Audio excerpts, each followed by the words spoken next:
I left Nnamdi Kanu after I discovered he is a dictator and a serial killer. Kalu Ideka said. One of the former media hitmen of the proscribed indigenous people of Biafra, Kalu Ideka, has recounted the reason why he abandoned Nnamdi Kanu and the movement. He described Kanu as a dictator and serial killer who has succeeded in deceiving and destroying the lives of many youths in the southeast region of Nigeria. What prompted you in the first place to join the movement? I was compelled to join the movement in the first place because of the lopsided and unfair nature of Nigeria. The present situation of the country is very pitiable. Look at a rich nation like Nigeria. It's now the capital of poverty in the world. Millions of youths are littered on the street, no job, and the possibility of getting one comes with a price. In Nigeria, for one to get a job, there must be a godfather, somewhere that will help to facilitate the entire process. Merit and competence doesn't count.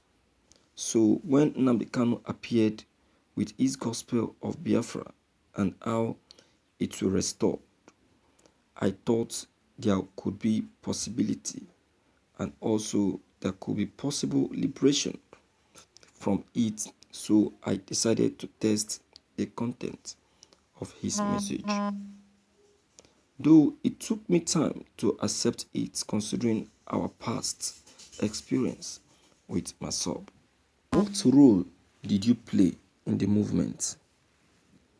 When I volunteered to help in the movement, I joined the media wing as a graduate of political science from University of Nigeria, Nsukka, and freelance journalist too. I felt I could bring my expertise to bear in the movement. Even before I volunteered to serve in the group, I was writing independently, lending my voice to the activities of the outlawed organization.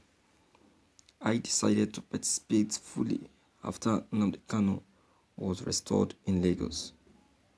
One day, Emeka Gift, former IPOB national coordinator in Ivory Coast and director of Family Writers Press, FWP, a media wing of IPOB, announced through his Facebook page that the movement was in need of writers. After reading his appeal coupled with the tempo at which the movement was going, I decided to help. That was how my journey started. Were you writing according to your own thoughts while in IPOB? No, I wasn't. I was writing according to the dictates of the group. Remember, IPOB operates under command and control principles. You don't dare write anything from personal perspective. If you do, automatically the person will be sanctioned and probably dismissed from the organization. There were a lot of IPOB officers that monitored writers and what they write. Moreover, for one to be reorganized in the movement, you must learn how to write lies and sing the praises of Nnamdi Kanu. Many of the so-called Biafran journalists you see doesn't have a mind of their own. What actually caused your problem with Kanu? My problem with Nnamdi Kanu started when I questioned some anomalies in the movement.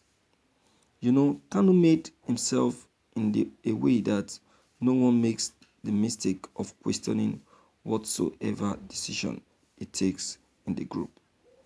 I became worried after the election of 2019. The initial agreement back then was that the election would be boycotted.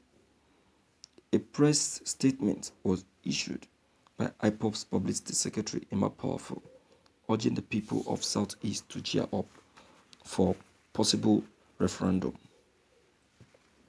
Journalists were mobilized to different states, zones, and units to sensitize the people about it.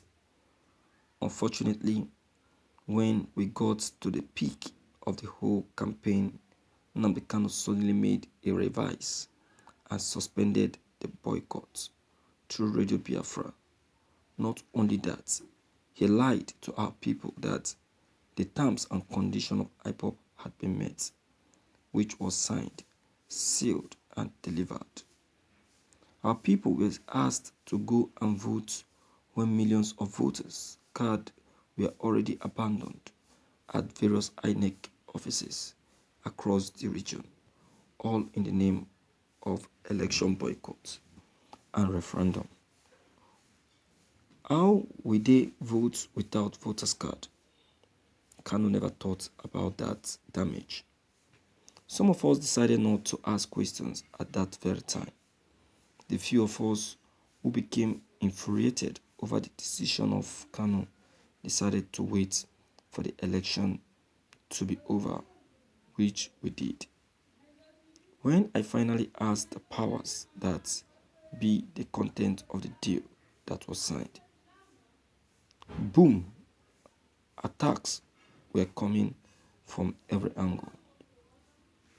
Some of his talks started asking what gave me the temerity to question Nnamdi Kanu and the content of the deal that was signed. That was when I became aware that Kanu and his co-criminals aren't genuine. Then I said, if it has gotten to this level, I will leave the group. After a week, I issued an official press statement informing the general public that I have left the group. Mind you, leaving the group gave me the guts to question their fraud. Thank you for listening to this news. Mr. Writer, Ideka, you are sent. You are sent. I can sense it from your voice. You are sent. You see, I'm not surprised because in a home where we have 6 or 7 children, definitely 1 out of the 7 will definitely be a Judah. And I can see that they have succeeded in breaking into the secret room of the IPOB and get one of the members poisoned, and you are the one that they succeeded in getting. Well, my advice for you is, as you have decided to stay away from IPOB, stay away completely. IPOB is not even in need of people like you, because people like you can